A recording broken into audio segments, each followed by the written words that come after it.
80-20 का फॉर्मूला भी भाजपा का चलाया हुआ है। ऐसा कुछ नहीं है। हम 99 में हैं और वो 1 में है, क्योंकि वो सिर्फ पूंजीपतियों की सरकार है। तो बाकी पूरा जो हमारा समाज है, 36 बिरादरी, सब एक साथ है। और ये तो इनकी हमेशा से कोशिश रही है समाज में फूट पैदा करने की। उसी के तहत इन्होंने ये प्रोपेगेंडा चलाया है। इसमें कोई सच्चाई नहीं है। इस सीट पर सभी लोग, जाट मुस्लिम, जो एकता का हमारा ये गठबंधन है, वो यहाँ पर भी कामयाब है, और कैराना सीट पर भी।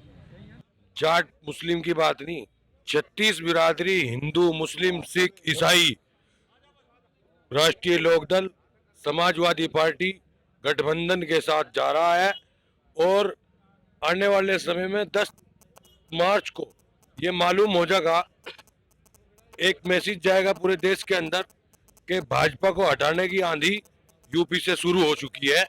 और मुझे विश्वास है कि आने वाले टाइम में जिस तरीके से इन्होंने बीजेपी गवर्नमेंट ने किसानों का, मजदूरों का, छोटे व्यापारियों का जिस तरीके से इन्होंने उत्पीड़न किया है, नुकसान करा इन्होंने, और जानबूझ के राजनीतिक दुर्वेश के कारण फर्जी मुकदमे, माननीय विधायक श्री नाहिद हसन जी पे एक भी मुकदमा सच्चा नहीं है, टोटल झूठे हैं। राजनीतिक उनकी छवि खराब करने के लिए मुकदमे लगे थे। और ऊपर वाले के यहाँ देर है अंधेर नहीं है। आने वाले समय में जनता इनको सबक सिखा देगी, बीजेपी वालों को। जनता को सब मालूम है कि क्या हुआ, किसके साथ क्या नहीं हुआ। जनता सबक सिखाएगी, जनता तैयार बैठी। और आपने देख भी लिया होगा, कन्वेंशन के दौरान गांवों में बीजेपी के लोग जा रहे हैं, उनको काला झंडा दिखाने का काम समाज कर रहा है।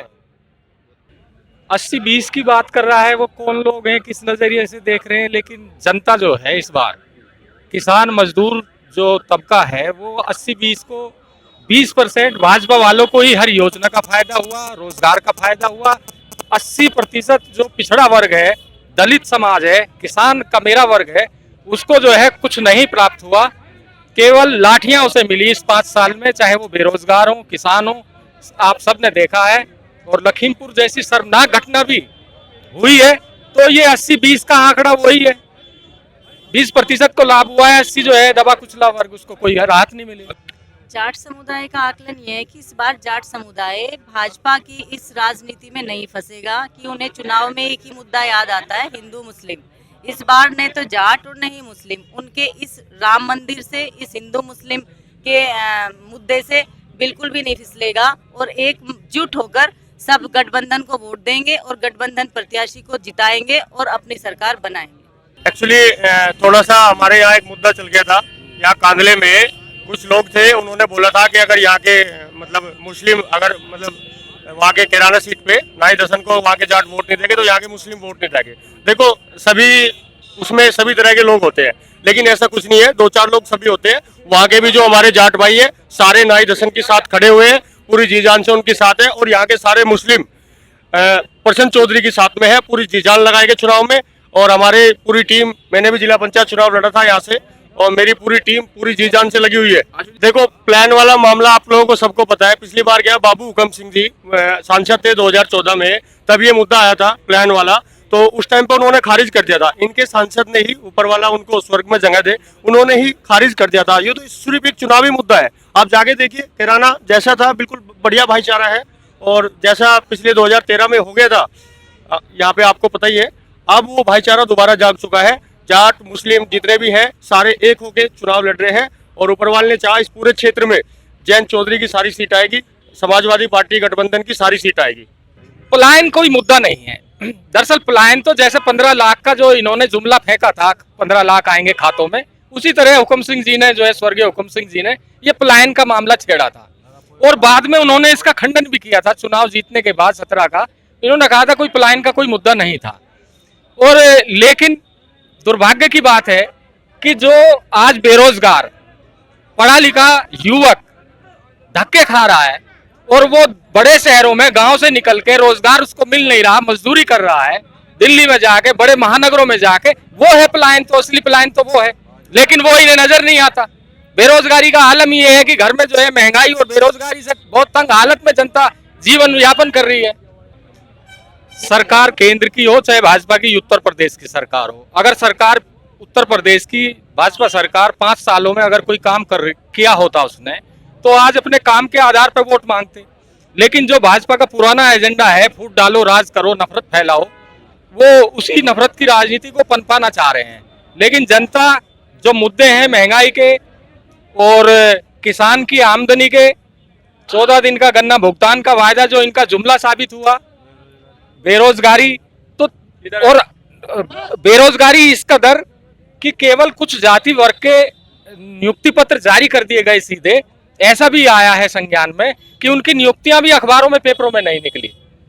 तो उनके पास कोई मुद्दा नहीं है, वही नफरत की राजनीति करने का मुद्दा है और जनता सब जान चुकी है, उससे कोई फर्क नहीं पड़ने वाला। अभी आपने कहा कि इकरा हसन जी आई हुई है यहाँ उद्घाटन में, जबकि उद्घाटन प्रसन्न चौधरी जी का है, तो ये क्या है? ये गठबंधन का ही तो साफ संकेत है। हमारा सपा का और लोकदल, राष्ट्रीय लोकदल का गठबंधन है और हम पूरी तरह से रात और दिन समाजवादी पार्टी जहां लोकदल के प्रत्याशी है उनके साथ है और जहां सपा के प्रत्याशी लड़ रहे हैं लोकदल उनके साथ है।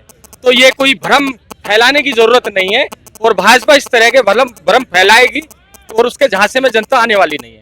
और शामली में प्रसन्न चौधरी का एक आंधी है, तूफान है और बहुत भारी मतों से जीत कर जाएंगे। यहाँ तो अमित शाह सहित अमित शाह छोड़ो, अगर प्रधानमंत्री हुआ तो पश्चिम में कोई फर्क नहीं पड़ने वाला है। पश्चिम सब किसानों का और मजदूरों का क्षेत्र है। ये लोग अब की बार से जनता बदला लेगी, समाजवादी पार्टी के लोग बदला लेंगे, जो इन लोगों ने 5 साल में इन लोगों को प्रताड़ित किया है। समाज में जो है एक अच्छा संदेश गया है और एक ये हिंदू मुस्लिम एकता का परिचायक है।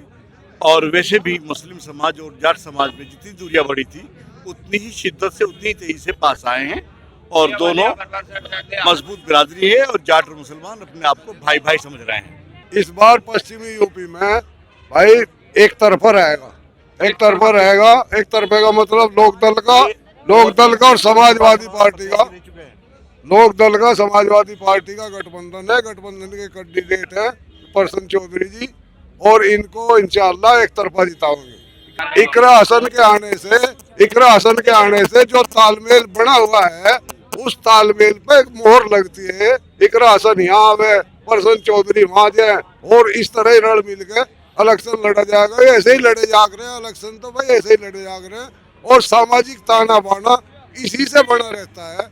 कोई इलेक्शन भी जरूरी नहीं है, इलेक्शन निकलने के बाद भी भाईचारा कायम रहेगा, इसी तरह आपसदारी बनी रहेगी, तभी जाकर काम चलेगा समाज में। यहाँ इस तरह का, जिस तरह इन्होंने तोड़ बट्टा कर दिया था, एक किधर है, एक भाई किधर खड़ा, एक किधर खड़ा, वो चीज खत्म होगी। जो जिन्होंने करा था उनको ही खत्म करने के लिए जा रही जनता। ये जो है कैराने को पलायन, अब ये खुद ही पलायन कर जाएंगे। अब वहाँ पर्चे बांटते फिर रहे हैं, हिंदू मुस्लिम, इनके अलावा उन पे कुछ चारा था नहीं।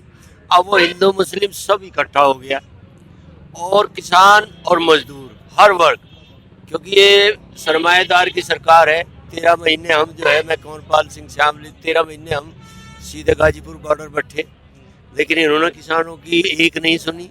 और आखिर में जब इनको पूरे देश में महंगाई बढ़ गई भंडारण के कारण, उस भंडारण के कारण के जो 3 कानून में पहला कानून भंडारण का लिमिटेड ठेका अडानी अंबानी को दे दिया था, उसके कारण, और फिर प्रधानमंत्री ने स्वयं में क्षमा मांगी। जब क्षमा मांगी, गलती मांगी, तो हमारे 700 की साथ शहादत हुई। यदि वहाँ ये कानून न लाते कोरोना काल में तो शहादत नहीं होती। 50 से 60 हजार किसानों में मुकदमे दर्ज हैं पूरे देश में। ये सरकार बिल्कुल, आप ये देख लो, गवर्नमेंट जॉब इन्होंने इधर खत्म कर दिए, प्राइवेट जॉब वाले आप जैसे पढ़े लिखों को भी 10 से 15 हजार बीटेक MBA को देने लगे और 12 घंटे ड्यूटी लेने लगे। तो ये तो सरकार गई। ये देश को पहले अंग्रेजों के गुलाम थे, ये कालों को गुलाम, पूंजीपतियों को गुलाम करना चाहती है ये सरकार। अब इनकी नहीं चलने वाली। यहाँ हिंदू मुस्लिम एकता और हर वर्ग का, चाहे दलित हो, कश्यप हो, पाल हो, सैनी हो, जाट हो, मुस्लिम हो, सबके सब एक तरफा गुजर हो, सबके सब किसान है। और इस सरकार को 10 फरवरी को तीनों विधानसभा में इतनी जबरदस्त वोट की चोट देंगे कि 10 मार्च को आप ही सुन लियो कि क्या हाल है। मैसेज ये रहेगा कि हिंदू मुस्लिम सिख ईसाई हमें आपस में बांटने का काम कर रहे हैं भाजपा वाले, और हम इनके किसी भी बहकावे में आने वाले नहीं हैं। कोई भी अफवाह चला लो, हम किसी पे कोई ध्यान नहीं देंगे। हम सब एकजुट होकर, हिंदू मुस्लिम सिख ईसाई सब आपस में भाई भाई, और हम सब मिलकर चलेंगे। और प्रसन्न चौधरी को भी और इकरा को भी अच्छे जो है ज्यादा से ज्यादा वोटों से जिताओगे। ज्यादा खुशी है जी, ज्यादा बढ़िया मैसेज गया इकरा का। और हिंदू मुस्लिम सब मिलकर वोट देंगे राष्ट्रीय लोकदल और समाजवादी को, और तीनों सीट श्याम लीगी जैन चौधरी की जोड़ी में घेरेंगे। देखिए जो जोश है वो बहुत ज्यादा है। और पहले क्या होता था कि एक दलित समाज बसपा को सपोर्ट करता, बसपा को वोट करता था, लेकिन जो अब का 2022 का चुनाव जो देखा जा रहा, ये एक तरीके से सपा बनाम भाजपा हो गया। तो बहन जी का आप भी देख रहे हो बहुत ज्यादा हिसाब नहीं चल रहा अब की बार। तो जो हमारा दलित वोट है अब की बार वो भी गठबंधन की ओर झुक रहा है। देखिए मैं अपने युवाओं को मैसेज करना चाहूंगा, आने वाले समय में भारतीय जनता पार्टी की सरकार बनी, ये जो लोग डिग्री ले फिरते हैं इन्हें कोई आगे चलने के लिए ना तो कोई नौकरी मिलेगी, ना ही कोई काम करने का ठिकाना मिलेगा। ये लोग चाहते हैं कि हमारे कमरे दोबारा फिर झोला आए और हम दोबारा फिर पन्निया चुगे। ये काम भारतीय जनता पार्टी कर रही है। ये भाईचारा ही जिंदाबाद रहेगा, जिंदाबाद था। और भाईचारे को ये तोड़ने के लिए जो यहाँ ये आया था ना अमित शाह, ये सब भाईचारे को खत्म करने के लिए आया था। ये जीत का मंत्र क्या था? जीत का मंत्र उनका ये था कि जो इन्हीं के आदमी है जो गलत भाषा बोल रहे ना कि भाई जाट वोट नहीं दे रहा, मुस्लिम जाट को वोट नहीं दे रहा, मुस्लिम जाट मुस्लिम को दे रहा, मुस्लिम जाट, ये ऐसा नहीं है। इसे तोड़ना चाह, ये भाईचारा जिंदाबाद रहेगा, बना रहेगा, कभी नहीं।